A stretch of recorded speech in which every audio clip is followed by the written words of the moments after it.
pour l'instant, la façon dont se fait la fiscalité dite écologique est impactante pour les plus pauvres. Et c'est ce qu'il faut absolument éviter. Les plus pauvres ne peuvent pas être les grands perdants de la transition écologique. Sinon, on n'arrivera pas à la faire de toute façon, cette transition écologique. Et on voit très bien que les pays qui arrivent à la faire sont les pays les plus égalitaires, fondamentalement. Encore une fois, certains pays nordiques. Bonjour à tous et bienvenue sur Atterrissage, le podcast qui explore comment transformer notre modèle de société. Chaque semaine, je vais à la rencontre d'un expert, d'un intellectuel ou d'un militant qui, conscient de l'impasse dans laquelle le modèle actuel nous entraîne, avance des propositions radicales pour le refonder. Aujourd'hui, je rencontre Aurore Laluc pour parler politique et transition écologique. Bonjour Aurore. Bonjour. Alors, je suis très content de t'accueillir sur Atterrissage. Dans les précédents épisodes, on a pas mal parlé de politique avec mes autres intervenants, mais c'était davantage des représentants d'ONG ou des représentants de think tank. Donc l'angle qu'on avait, c'était plus comment convaincre les politiques de prendre en main les problèmes, et notamment les problèmes écologiques. Et donc ça me fait très plaisir d'accueillir une personne comme toi qui a décidé de s'impliquer dans une formation politique de premier plan afin de pousser ces sujets de l'intérieur. Mais avant de te poser mes premières questions, j'avais envie de commencer par te présenter. Alors tu es économiste de formation. En 2010, tu es devenue co-directrice de l'Institut Veblen, un institut de recherche dont la mission est de faire de la transition écologique un projet de société. Là-bas, tu as co-publié avec d'autres économistes hétérodoxes plusieurs ouvrages en rapport avec l'écologie. Alors on peut citer Produire plus, polluer moins, l'impossible découplage. Faut-il donner un prix à la nature? Transition écologique, mode d'emploi. Et en 2017, si je puis dire, tu as décidé de mettre les mains dans le cambouis, puisque tu t'engages derrière Benoît Hamon lors de la campagne présidentielle. Tu es alors coordinatrice du volet transition écologique pour le programme. Et à partir de là, j'imagine que tu as commencé à y prendre goût, puisque aujourd'hui, tu es l'une des deux porte-paroles pour Génération, le mouvement de Benoît Hamon. Et avant de parler de transition écologique et de la vision de Génération sur ce sujet, alors ma première question, j'avais envie de te poser, comment cela s'est passé pour toi, cette transition de la recherche à la politique? Alors, en fait, ce qui s'est passé, c'est... déjà, il n'y a pas, à mon avis, vraiment de recherche ni de propos non politiques. Tout est politique. Il y avait un petite anecdote, petite parenthèse plutôt, il y avait un groupe qui s'appelait Asian Dub Foundation dans les années 90-2000, que tu n'as probablement pas connu, mais qui était un groupe très politisé, qui avait une vision très politique de la musique, qui faisait des choses très intéressantes, notamment en matière d'intégration. Et à la question, vous êtes un groupe de musique politique et politisé, il répondait toujours, mais arrêtez de nous dire ça, tout est politique, Britney Spears, c'est de la politique aussi, elle est juste différente. Et là, c'est exactement pareil, c'est-à-dire qu'il n'y a rien qui n'est pas politique, en fait. La vie de la cité est fondamentalement politique, tout est politique, en fait. Après, pour l'entrée dans un mouvement politique, ça, c'est Benoît Hamon qui est venu, qui m'a appelé pour me proposer d'intervenir au lancement de sa primaire. Il avait donné plusieurs cartes blanches à des invités, Claude Alfandéry du labo ESS, Elisa Lewis qui travaille énormément sur les questions de démocratie, Emmanuel Boilan de la Fondation Mitterrand, et on avait la possibilité de dire ce qu'on voulait. Il m'avait dit, est-ce que ça vous dirait de parler de tout ce dont on devrait parler lors de la campagne présidentielle, mais dont on ne va pas parler, en fait, parce qu'on va être axé sur les questions sécuritaires. Et j'ai trouvé cet angle intéressant, donc j'y avais été, c'est partie de mon métier. Et en écoutant son discours, j'avais été en fait assez scotchée, parce que justement, pour une fois, on avait le lien qui était fait entre transition écologique et sociale. On parlait de régulation de la finance. On parlait de réforme de l'éducation de manière assez profonde. Bref, il y avait un vrai projet de société nouveau et qui, moi, en tant que citoyenne, pas en tant qu'économiste, mais en tant que citoyenne, me plaisait énormément. Et c'est comme ça qu'on commençait à travailler ensemble. Donc, j'ai toujours été une militante quelque part, c'est-à-dire que j'ai toujours eu des convictions politiques, mais après, cette entrée dans un mouvement politique s'est faite de cette façon-là, avec l'ouverture de la primaire de Benoît Hamon. Et l'année 2017 a été riche en événements, puisque après il y a la fondation du mouvement Génération. Et donc tu as été carrément, tu as dû t'impliquer pour être catapulté porte-parole. On a été beaucoup beaucoup de jeunes très impliqués dans cette campagne en fait présidentielle déjà dans un premier temps, et beaucoup de monde aussi, jeunes ou moins jeunes. C'est ça qui est intéressant en fait dans Génération, c'est que c'est une espèce de mix comme ça entre des gens qui viennent de partis politiques, du Parti socialiste, d'Europe Écologie Les Verts, etc. Et puis 60 à 70% de nos membres qui n'ont jamais été encartés, c'est mon cas d'ailleurs. Donc ça donne des discussions très intéressante, très riche, parce qu'on arrive avec les mêmes objectifs, mais avec des backgrounds très différents. Et on comprend mieux le poids des mots dans ces cas-là. C'est-à-dire que parfois, on peut ne pas se comprendre sur des mots parce qu'on n'a pas le même corpus idéologique, même si on a les mêmes envies derrière. Juste, on n'utilise pas forcément les mêmes mots. Donc ça, c'est intéressant.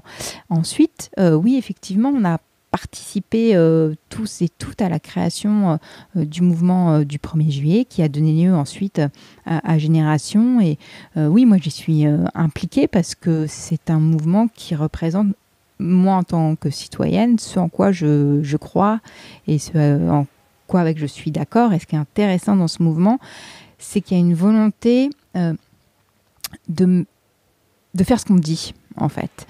Par exemple, quand on parle des questions de démocratie, il y a beaucoup de partis qui parlent de démocratie, certains parlent même de 6e République, mais après, leur fonctionnement interne reste extrêmement vertical.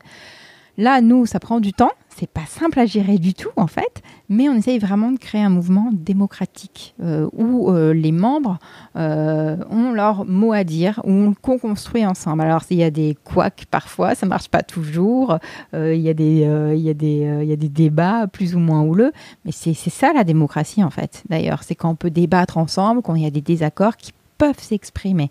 Et c'est vraiment quelque chose d'enrichissant aussi, d'un point de vue personnel. On apprend beaucoup. Quand tout à l'heure tu disais les mots sont pas forcément les mêmes, tu as un exemple parce que ça m'intéresse de savoir, tiens, sur le même mot ou des gens pour les mêmes idées ont des mots différents. Par exemple, le mot de socialisme. Moi, c'est un mot que j'utilise jamais. Ça, c'est très très marrant. Le mot socialisme, pour moi, est un mot qui est inconnu quasiment dans mon langage. Je ne l'utilise jamais. Le mot d'éco-socialisme, par exemple. Je viens plutôt d'une tradition liée à l'écologie politique. Tout ça, c'est intéressant, mais même... oui, c'est ça, c'est toujours des petits mots qui marquent en fait la tradition politique dont nous sommes chacun et chacune issus. Mais c'est vraiment extrêmement enrichissant parce qu'on apprend aussi comme ça. On s'intéresse finalement à l'autre plutôt que de le juger de manière un peu hâtive. Alors donc si on devait aussi parler de mots, alors le mot qu'on va sûrement prononcer ou la formule qu'on va prononcer pas mal de fois sûrement pendant cet entretien, c'est le terme transition écologique. Et alors c'est un mot qui peut recouper pas mal de réalités différentes selon les personnes. Donc il y a des personnes, quand ils pensent transition écologique, ils pensent développement de technologies vertes, ils pensent énergie nouvelle, voitures électriques, et ils ne pensent pas forcément à remettre en cause nos modes de vie. Donc pour d'autres, au contraire, le cœur du problème, c'est nos modes de vie. Par exemple, manger de la viande 2 fois par jour, partir en vacances à l'autre bout du monde, de telle sorte que, en fait, aucune technologie, même la plus sophistiquée qui soit, ne pourra rendre ces modes de vie écologiques. Et si je devais donner un mot un peu plus précis que mode de vie, on pourrait parler de quantité d'énergie disponible par personne. Donc un ingénieur que j'ai interrogé dans le podcast il n'y a pas longtemps, qui s'appelle Jean-Marc Jancovici, il parle d'esclaves énergétiques. Donc selon ses calculs, un Français moyen dispose de l'équivalent en énergie d'environ 400 esclaves. Et pour revenir à la transition écologique, donc d'un côté, il y a les personnes qui pensent qu'on peut maintenir notre nombre d'esclaves, à condition que ces esclaves deviennent des petits esclaves verts. Et de l'autre, il y a des personnes qui insistent sur le fait que c'est avant tout le nombre d'esclaves qu'on doit diminuer et pour rentrer dans les limites écologiques de la planète. Et ma question, ce serait, quelle est la vision de Génération sur cette fameuse transition écologique et où est-ce que vous vous situez par rapport à ces deux courants de pensée ? Alors, ces deux courants de pensée parlent beaucoup de technologie. Et la question technologie est effectivement essentielle. C'est un des enjeux et un des problèmes et une des solutions de la transition écologique. Mais nous, à Génération, notre point principal, mais je reviendrai sur la question technologique, c'est que la transition écologique est avant tout une question sociale. Et quand on parle, par exemple, d'esclaves écologiques, faut savoir que on a quand même une responsabilité historique, nous, pays dits développés, dans le dérèglement planétaire. Nous avons consommé la très grande majorité du budget carbone de cette planète et nous laissons des miettes aux pays dits en voie de développement. C'est ça qui nous inquiète aussi. C'est une question d'égalité. La question de l'égalité des inégalités est essentielle est essentielle pour ce mouvement. Elle est au cœur de ce mouvement.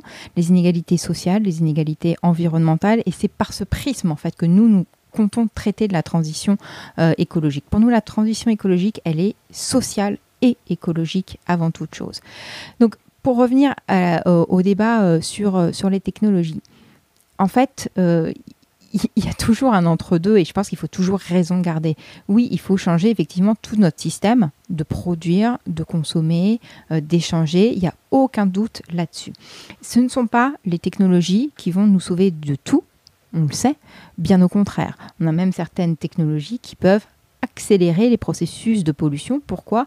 Parce que on externalise cette pollution, notamment en Chine, etc. Et que nous, par contre, nous prenons ces produits une fois qu'ils ont été traités ailleurs et nous nous félicitons du fait que nous avons une production, une utilisation de certains produits vertueuse.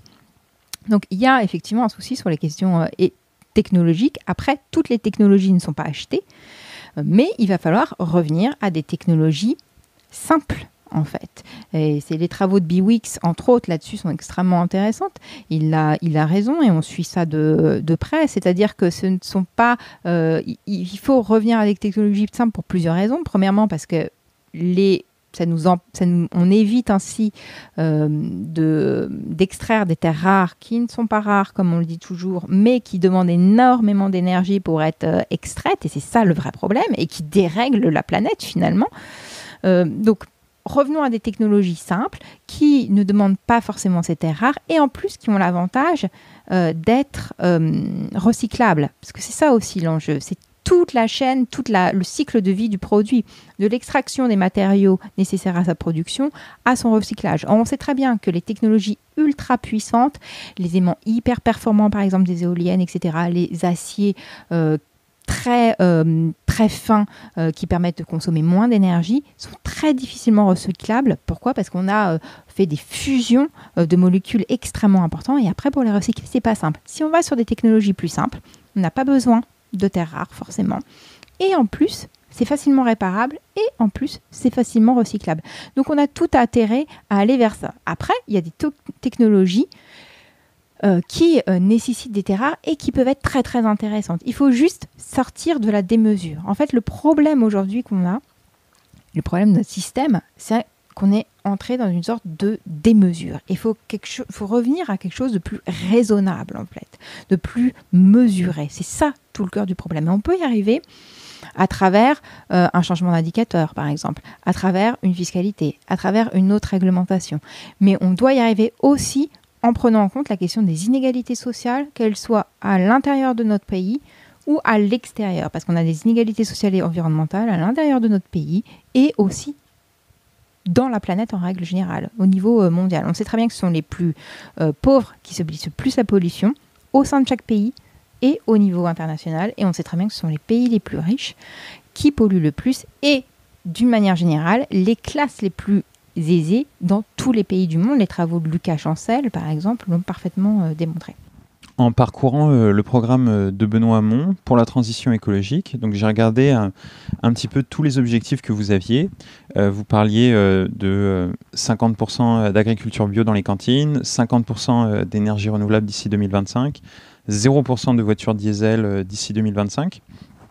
Et par rapport à cet aspect de remettre en cause la démesure de nos modes de vie, alors je conçois que ce n'est pas forcément facile, mais dans le programme, on ne voit pas forcément très clairement si il faudra diminuer la part de viande ou de produits exotiques, si il faut couper certains usages de l'électricité. On pense par exemple aux panneaux publicitaires vidéo qui consomment l'équivalent en électricité d'un foyer, ou par exemple la taille des voitures, le nombre de SUV, de 4x4, puis même le nombre de voitures en général en circulation, de voitures individuelles. Donc d'une certaine façon, pour revenir à la métaphore de tout à l'heure, entre d'un côté les esclaves verts et de l'autre diminuer le nombre d'esclaves. Alors je conçois que c'est difficile de dire tiens, il faut diminuer, il faut remettre en cause la démesure. Et ma question ce serait pourquoi vous n'insistez pas encore sur cet aspect-là? À quoi c'est dû? Et comment vous l'envisagez? Alors là, tu te fondes sur le programme de la présidentielle. Exactement. Qui n'est pas le programme de Génération. Ok. Faut juste faire. On est en train de travailler dessus justement en ce moment. Non, l'idée c'est qu'il va falloir évidemment diminuer certaines consommations, c'est évident. Après, pour réduire les consommations, c'est pas. Comment dire, il ne s'agit pas d'avoir une ou deux mesures magiques. C'est une refonte totale du système à laquelle il va falloir procéder. Et ça prend du temps. Et c'est aussi un enjeu, avant toute chose, démocratique. On l'a vu en Suède. La Suède est l'un des pays qui a la plus grosse taxe carbone. 10 ans de négociations pour pouvoir le faire. Pourquoi ? Parce qu'on a mis tous les partenaires autour de la table, on a vu qui seraient les gagnants, qui seraient les perdants, comment compenser, etc., etc. Donc ça met du temps, en fait, tout ça. Et c'est là-dessus que nous comptons. C'est-à-dire qu'il ne s'agit pas de dire on va arrêter... on va mettre de l'électrique partout à la place du diesel. Non, il va falloir repenser notre mode de déplacement en règle générale. On ne peut pas, par exemple, discuter de la question du diesel, discuter de la question de l'électrique sans penser à la SNCF, sans penser au rail, sans penser à des déplacements plus doux, sans penser à comment faire en sorte pour développer l'usage plutôt que la propriété. On travaille sur tout ça en ce moment, en fait, pour avoir un programme qui soit justement cohérent par rapport à toutes ces questions et ne pas insister sur des solutions qui seraient des solutions miracles. En octobre 2013, il y a eu un mouvement qui s'appelle le mouvement des bonnets rouges. Et il y a eu un recul sur l'écotaxe parce que le gouvernement qui était en place n'avait pas forcément fait le lien entre les efforts auxquels on doit consentir et les bénéfices qu'on va retirer de l'écologie. Donc il y a eu une levée de bouclier, il y a eu des blocages et il y a eu l'abandon d'une réforme et on est revenu au statu quo.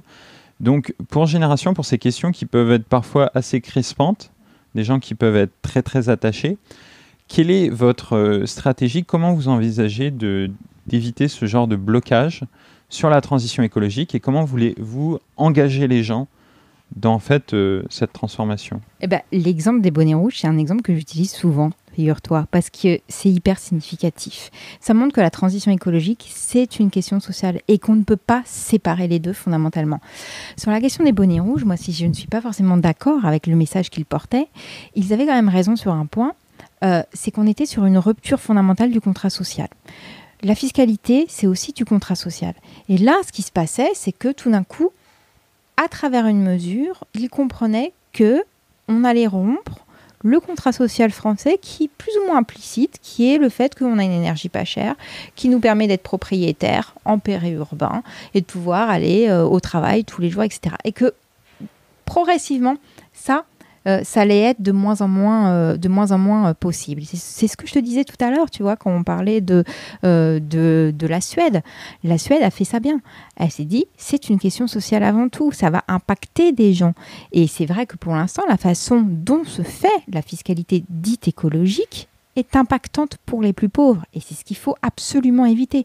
Donc pour pouvoir éviter ce genre de choses, il faut mettre tout le monde autour de la table et il faut remettre à plat notre fiscalité en règle générale, qu'elle soit plus juste, plus progressive et sociale et écologique. Les plus pauvres ne peuvent pas être les grands perdants de la transition écologique. Sinon, on n'arrivera pas à la faire de toute façon, cette transition écologique. Et on voit très bien que les pays qui arrivent à la faire sont les pays les plus égalitaires fondamentalement. Encore une fois, certains pays nordiques. Donc, c'est comme ça que nous, à Génération, on envisage les choses. La question écologique est, de fait, parce que c'est scientifiquement montré, une question sociale.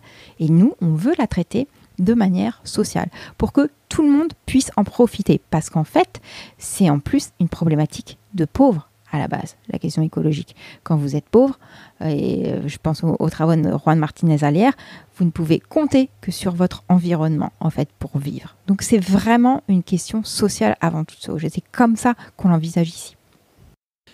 En dehors de la fiscalité, qui est quand même quelque chose qui peut être lointain pour un citoyen, concrètement, si par exemple on se projetait d'en refaire différemment et avec vraiment une dimension sociale très forte cette écotaxe, qu'est-ce qu'on aurait à proposer aux gens très concrètement?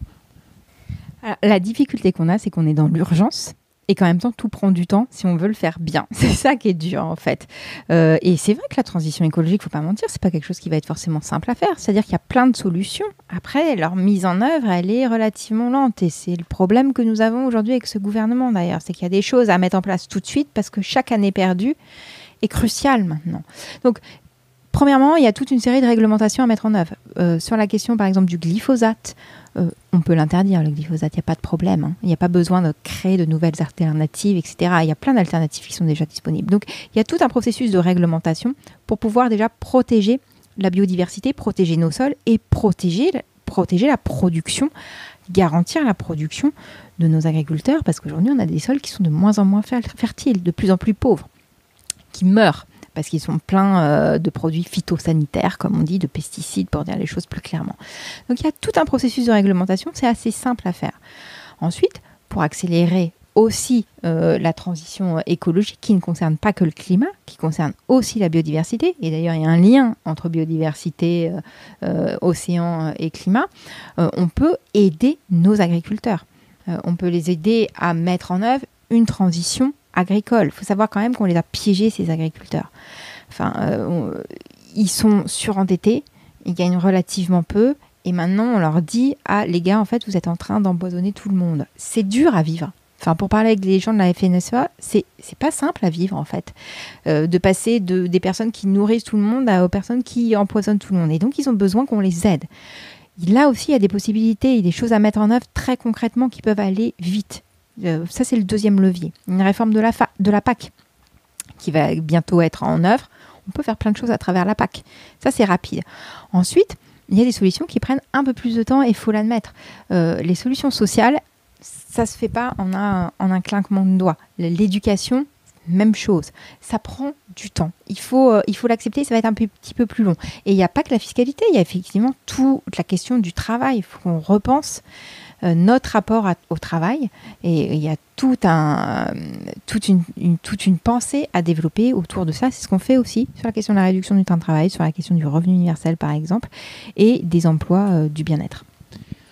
Là on parle d'urgence. Les mesures que tu as poussées, c'est des mesures qui sont dans un temps court, mais si on devait aller un petit peu plus loin et se dire, face à l'urgence, des mesures exceptionnelles, c'est-à-dire des mesures fortes, puissantes, dans lesquelles il y a des changements qui sont peut-être un peu brutaux, mais parce dans lesquels on essaye d'emmener tout le monde. Est-ce que c'est une chose que vous réfléchissez, ou pour l'instant l'urgence n'est pas assez forte pour commencer à se dire on va vraiment mouiller la chemise sur un certain nombre de trucs? Par exemple, dis-moi. Je pense par exemple que si jamais on avait envie de hausser par exemple la fiscalité, ça impacterait des coûts à un certain nombre de gens, et du coup il faudrait d'une façon ou d'une autre faire en sorte que on arrive à diminuer des coûts ailleurs ou à rehausser leurs revenus. Par exemple, tout à l'heure on parlait de gens qui sont piégés dans le périurbain, donc ce serait des mesures exceptionnelles par exemple saisir des logements et se dire des tas de personnes qui vont être piégées par la transition écologique, on met en place des choses pour que justement ils ne soient pas piégés. Ou c'est encore trop brutal, par exemple, ce genre de... Il faut faire attention, j'imagine. Alors, la transition écologique et sociale, elle ne sera pas sans démocratie, en fait. On peut... Et elle ne doit pas se faire sans démocratie. C'est-à-dire que c'est vrai qu'on sent bien que dans le milieu écolo, il y a parfois des tentations... autoritaires. Et c'est une erreur. Déjà, d'un point de vue éthique, c'est condamnable. Et en plus, c'est une erreur, à mon avis. C'est-à-dire que pour pouvoir embarquer tout le monde dans la transition écologique et sociale, ça peut ne se faire qu'à travers de la démocratie. Il faut accepter un moment que la démocratie, ça prend du temps. Ça ne veut pas dire que ça prend 10 ans, mais ça peut prendre, 6 mois, 1 an. Et il vaut mieux perdre, entre guillemets, 6 mois, 1 an pour créer des discussions favorables à un nouveau consensus, plutôt que de mettre en œuvre des mesures très brutales qui ne fonctionneraient pas à terme parce qu'elles seraient mal vécues. Après, il y a des solutions aussi simples à prendre. Enfin, on peut très bien sortir du CETA, on peut très bien arrêter de promouvoir au niveau européen la signature de nouveaux accords sur le modèle du CETA avec la Nouvelle-Zélande, par exemple, avec l'Australie. C'est ce qu'est en train de faire la France en ce moment même.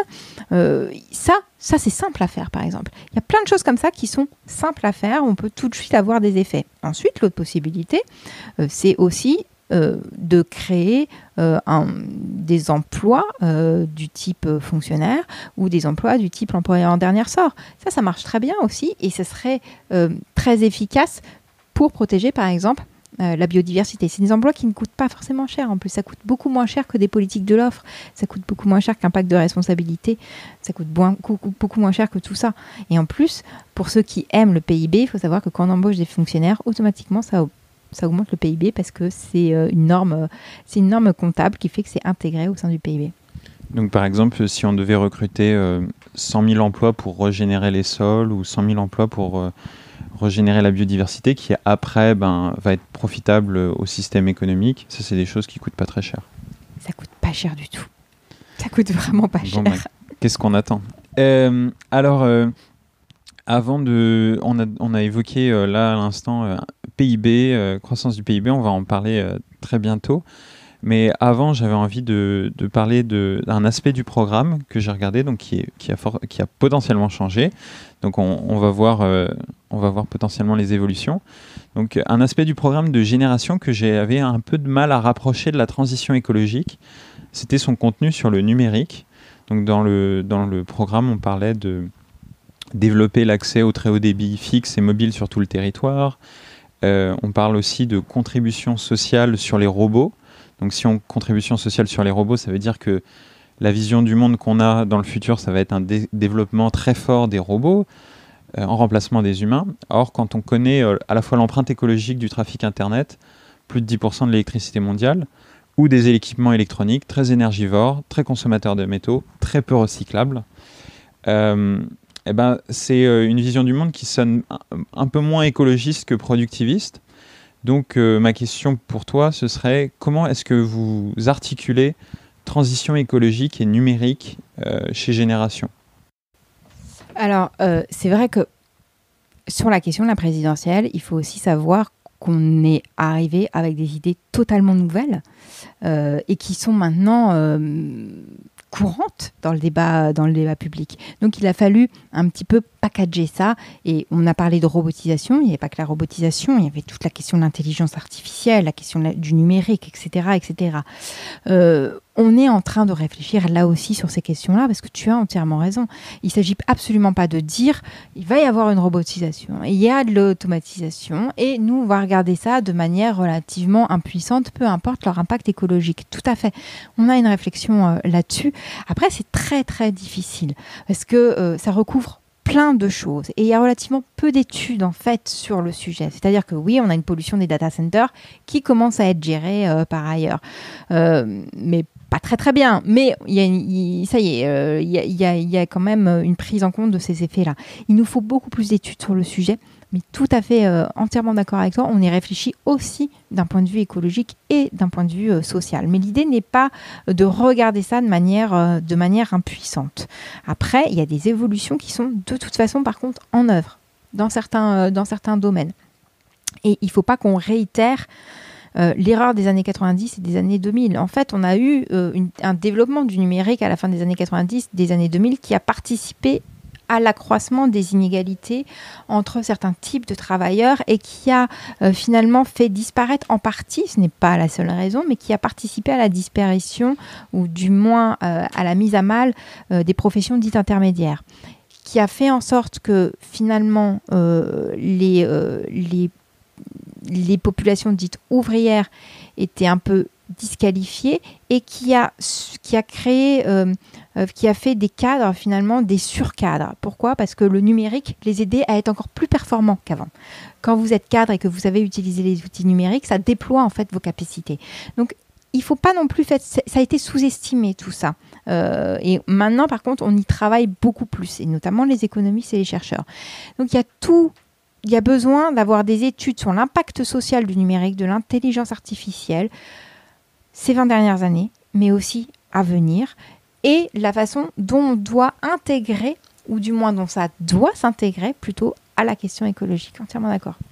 Il y a un think tank qui est justement le think tank de Jean-Marc Jancovici, The Shift Project. Je crois qu'ils sont en train de travailler sur un rapport sur cette question, sur Lean ICT, donc Information Communication Technology. Donc je pense qu'ils sont en train de proposer des choses, avec d'ailleurs Philippe Biouy qui participe. Donc voilà, tous les gens qui pensent ces sujets-là, qui essayent de contribuer. C'est une très très bonne idée. Après, il faut que tout ça se soit fait évidemment sur l'énergie nucléaire. Également, avec neutralité et ouverture.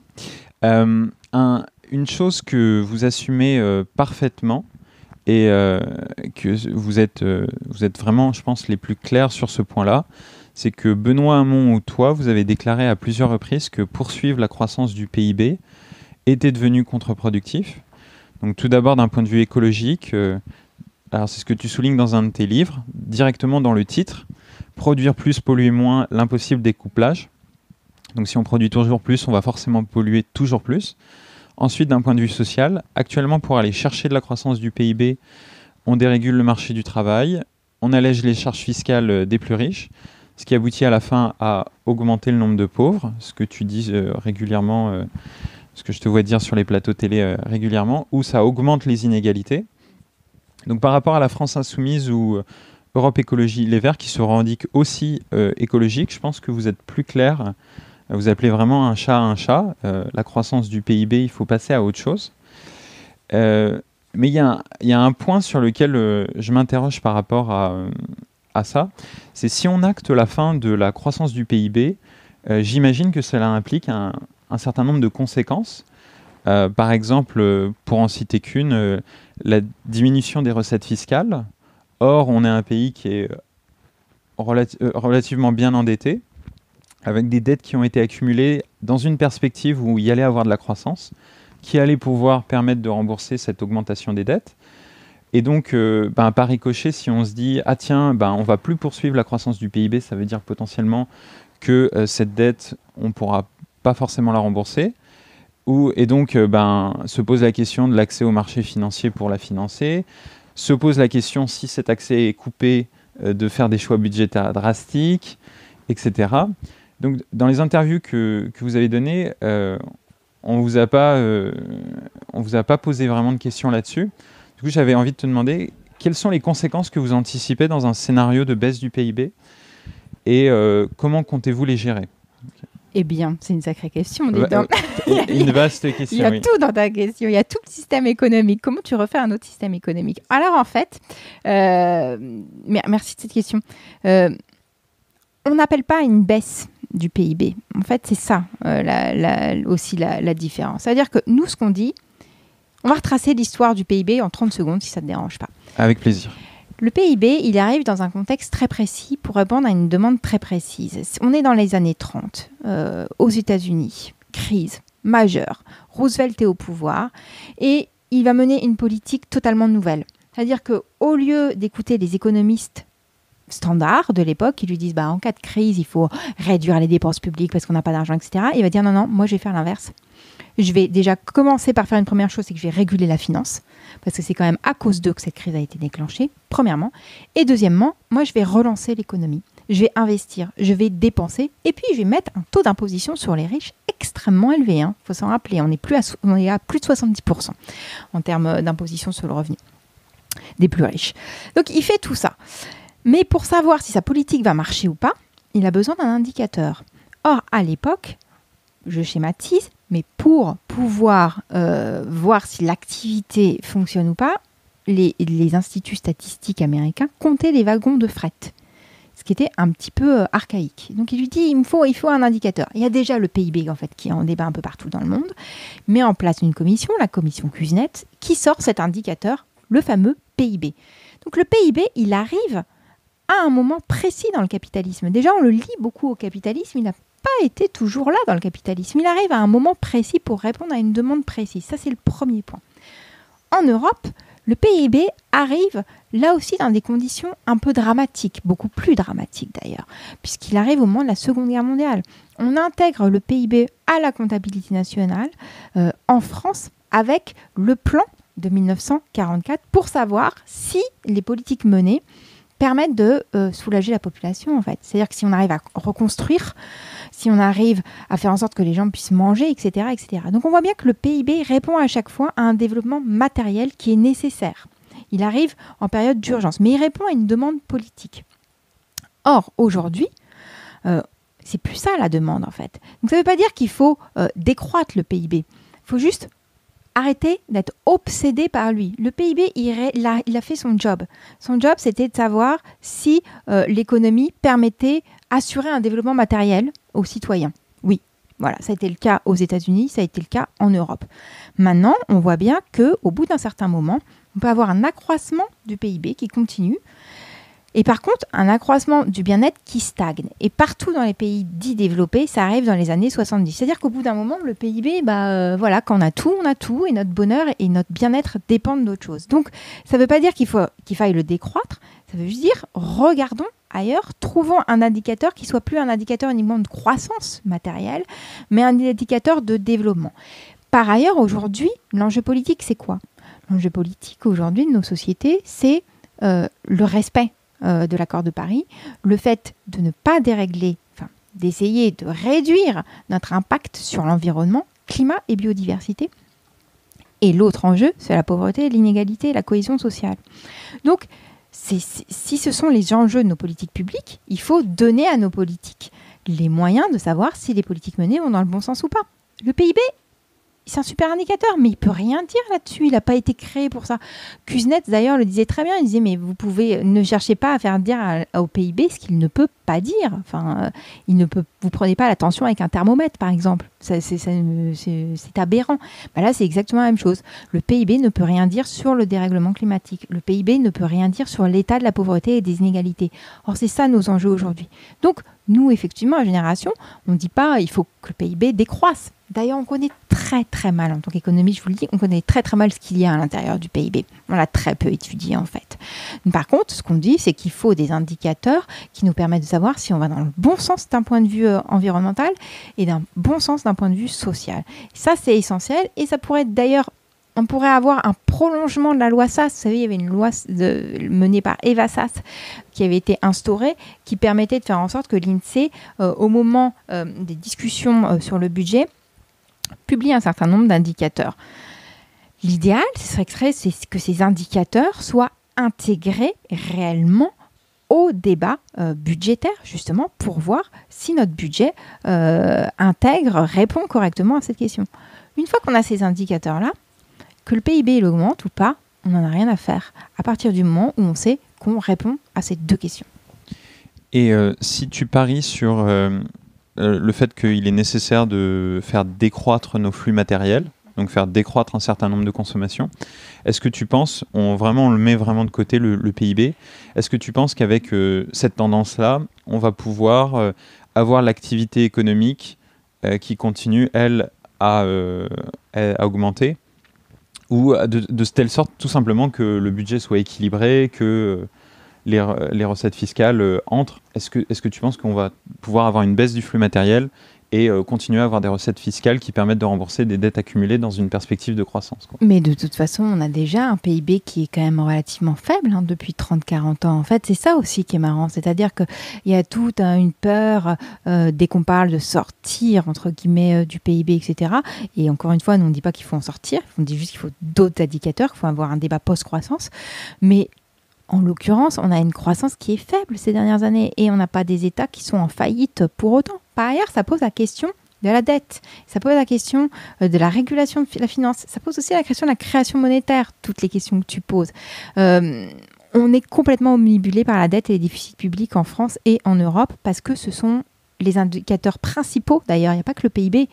Dette et déficit, ce sont les indicateurs aussi principaux. Et le problème que ça engendre, public, pas privé évidemment, Le problème que ça engendre, ce dit indicateur, c'est qu'une fois qu'on voit ça, une fois qu'on a ce type d'indicateur, on ne voit. C'est impossible de voir les choses autrement que par des coûts. Tout devient coût à partir du moment où l'indicateur principal, c'est la dette et les déficits publics. C'est de ça aussi dont on doit sortir aujourd'hui. On a un besoin, par exemple, d'investissement. Ensuite, il faut savoir que les crises proviennent toujours des dettes privées, jamais des dettes publiques. Voilà, ça c'est une réalité en économie. Donc il faudrait un peu s'intéresser aussi à l'endettement privé.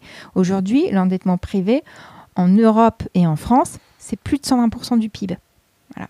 Donc c'est bien plus important que la dette publique et on en parle relativement peu.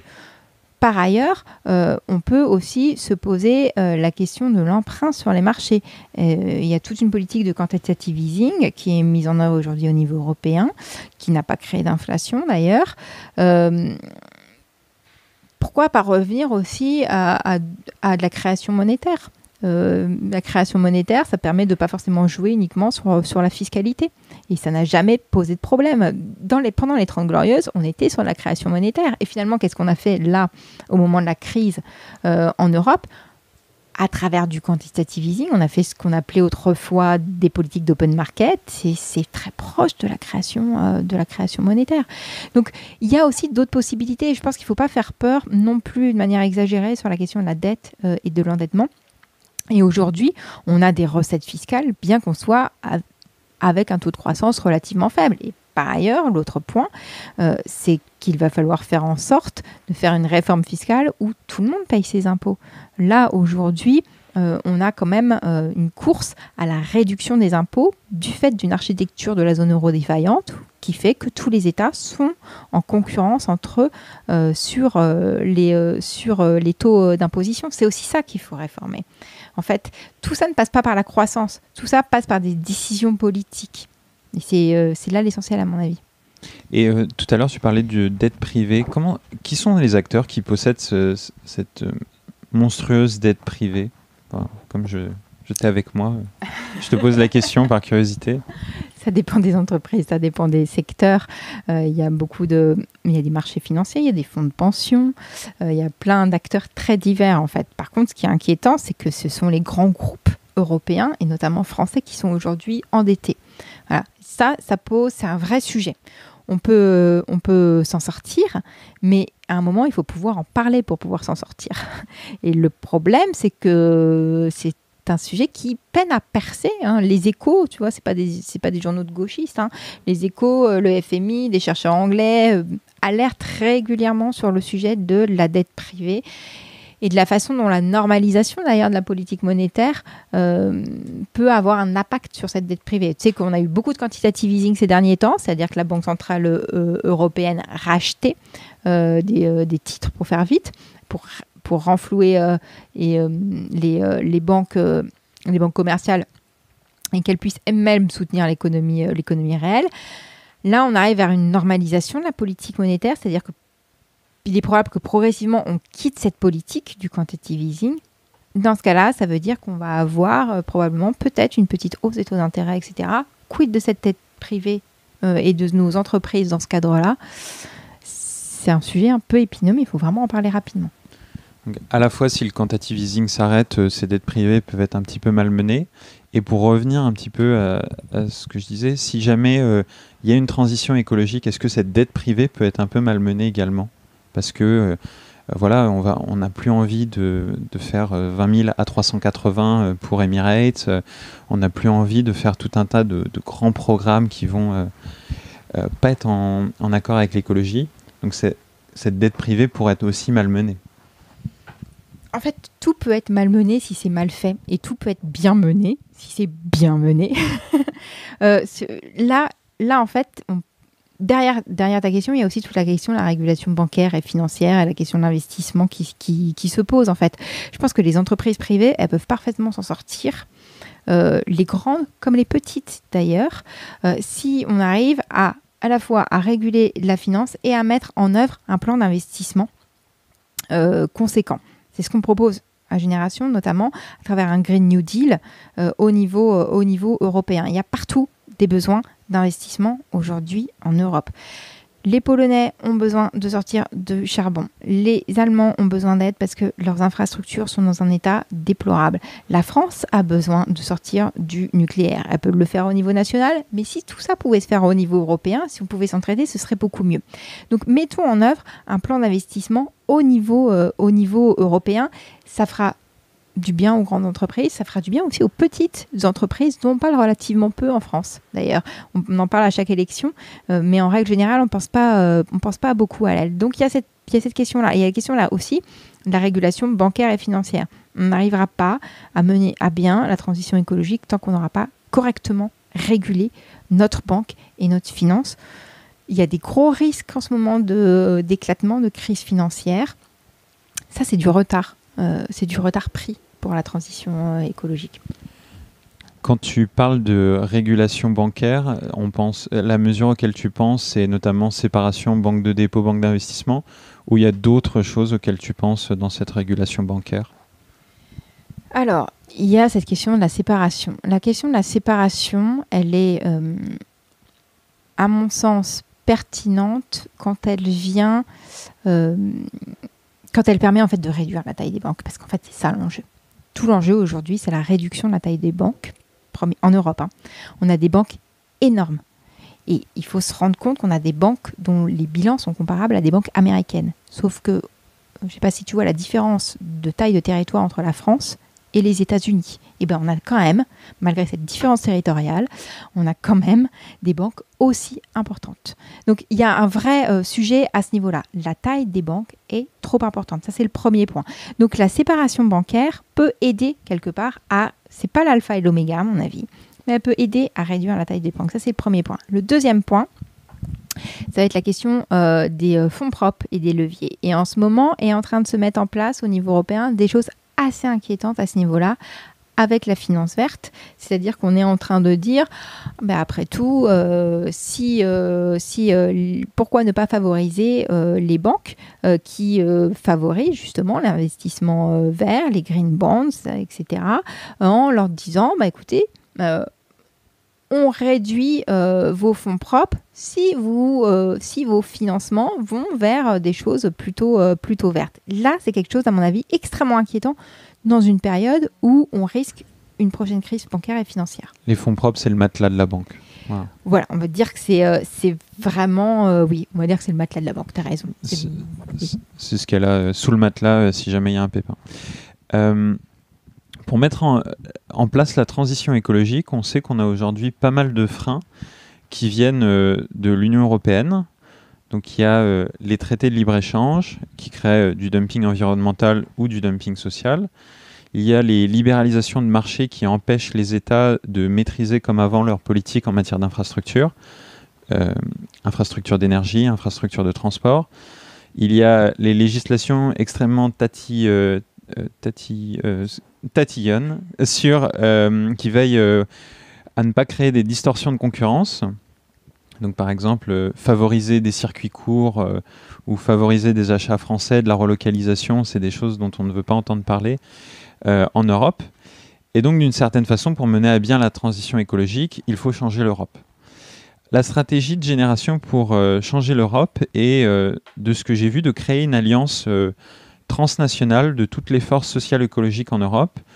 Donc ma question pour toi, c'est est-ce que tu pourrais m'expliciter cette stratégie et comment vous pensez concilier la temporalité de l'urgence de la transition écologique avec la temporalité de créer une majorité pan-européenne des forces socialo-écologiques? Alors, je vais répondre à ta question, mais je voudrais juste revenir quand même sur ce que tu as dit sur les questions européennes. C'est-à-dire que l'Europe, elle a bon dos.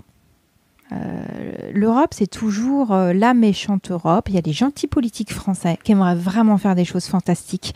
Par contre, il y a les méchantes Europe qui l'en empêchent.